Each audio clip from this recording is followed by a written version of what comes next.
Mais ils se turent et ne lui répondirent pas un mot, car le roi avait donné cet ordre. Vous ne lui répondrez pas. Ésaïe 35, 21. L'ennemi vient aussi contre nous comme un fleuve débordant. Nous pensons qu'il n'y a aucun espoir de victoire et nous tombons. Mais le roi Ézéchias dit, vous ne lui répondrez pas. Notre roi dit, ne lui répondez pas. C'est notre arme.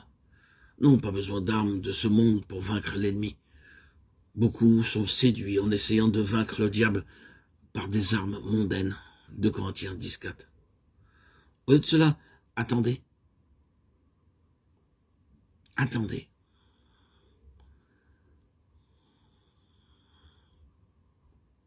Attendez patiemment que le Seigneur vous obtienne la réponse. En fait, le Seigneur nous dit ici, n'utilisez pas les armes de ce monde pour vaincre le diable. Ce n'est qu'en entendant la voix de Dieu à genoux qu'il vous montrera ce que vous devez faire. Et que vous pourrez vaincre l'ennemi jour après jour. Peu importe comment l'ennemi se présente, prie avec foi en disant, Seigneur, je dépends de ta force et de ta victoire. Dis-moi, Seigneur, comment utiliser mes armes.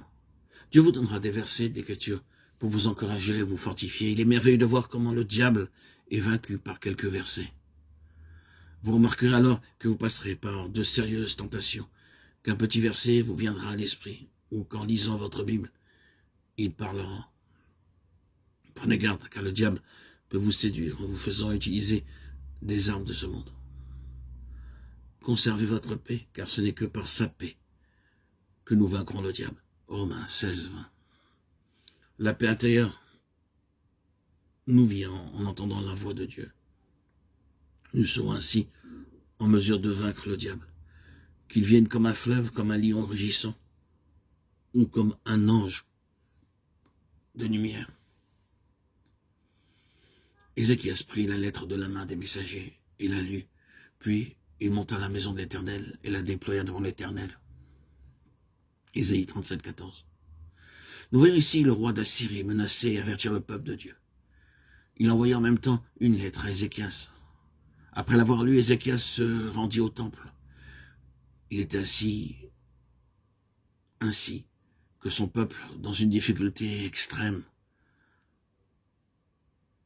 découragé, avec peu d'espoir, mais il savait en son fond intérieur que Dieu répondrait.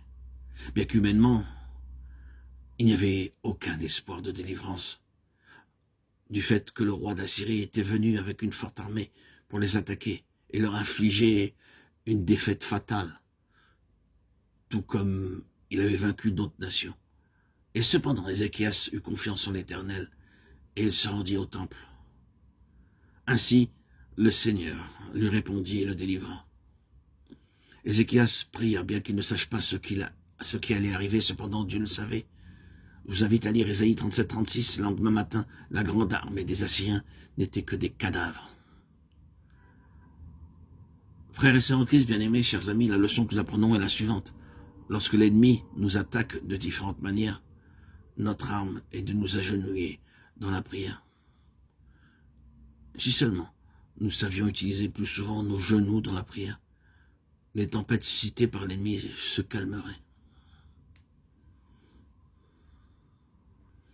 Apprenons, frères et sœurs, l'obéissance. Agenouillons-nous le matin à notre lever, le soir à notre coucher. Intégrons-nous la soumission, l'obéissance, le désir d'adorer Dieu quotidiennement, en permanence, dans nos vies.